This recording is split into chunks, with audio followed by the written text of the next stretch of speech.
What you've just seen is called a farmer's walk or a farmer's carry. It's probably one of the basic exercises that you would ever want to include in your workout or in the gym. Hi, my name is Dr. Ted Civic. I'm here again for one of the installments of my podcast or blog or whatever we want to call this. And these are basically dumbbells that I'm using in order for me to do the farmer's carry. But it mimics work. It mimics carrying something. It's good for your whole body. It's one of those exercises that I use as a warm-up. And I use it as an exercise to build power. I use it both because it works every single muscle in your body. I mean, everything from your neck the whole way down to your gastroc and the soleus, which is your calf muscles. Everything in between, it works. So it's one-stop shopping. I love exercises like this because I get more bang for my buck in the amount of time that I get to work out and train.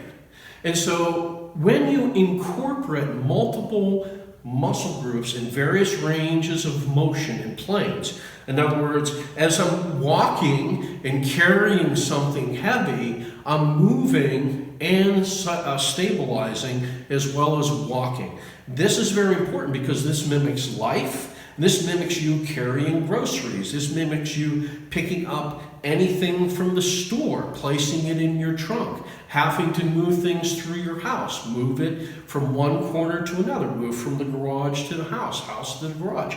This is day-to-day living. And when you incorporate your training to do these kinds of things, there's less chance of you pulling something, hurting yourself in day-to-day activities. So your training, regardless of what that is in the gym, should mimic your lifestyle. What are you doing in your lifestyle? And what are the greatest areas that could be potentially a problem for injury? That's how you should train in the gym.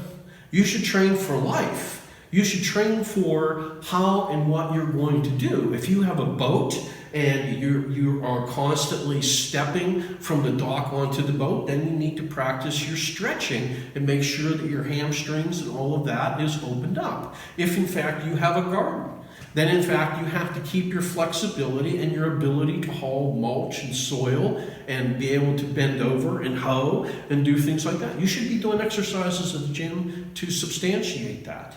If you are basically doing things, around, maybe you have a little bit of a homestead or a little bit of a property and you're planting trees or you're digging with a shovel and those kind of different things, you need to have the muscles trained to be able to do that so that when you do these kinds of things, you don't injure yourself. Your training in the gym should not follow anything that you see in magazines. It should follow what you need to do in your life. Now, not too many people say that, but the idea is to stay healthy throughout your life and to be able to enjoy doing these kinds of physical things. The farmer's carry is a perfect example of taking one exercise that you're going to probably do many times throughout the week and never realize, like trying to carry all the bags of groceries all at once from the car into the house and maybe up a flight of steps.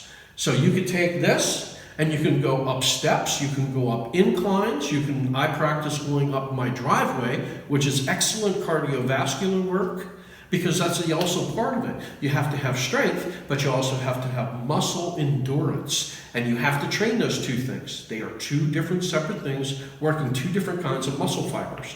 So what you have to do is think about your lifestyle. If you're constantly a couch potato, if you're an accountant or you're in a cubicle, then you have to think about, okay, I have to work my postural muscles much more because I'm constantly in a contracted seated position. So you should practice lengthening and using exercises like this that invoke resistance and an upright posture, walking and stabilizing the core, because you have to have a good core to be able to hold on to these things and walk.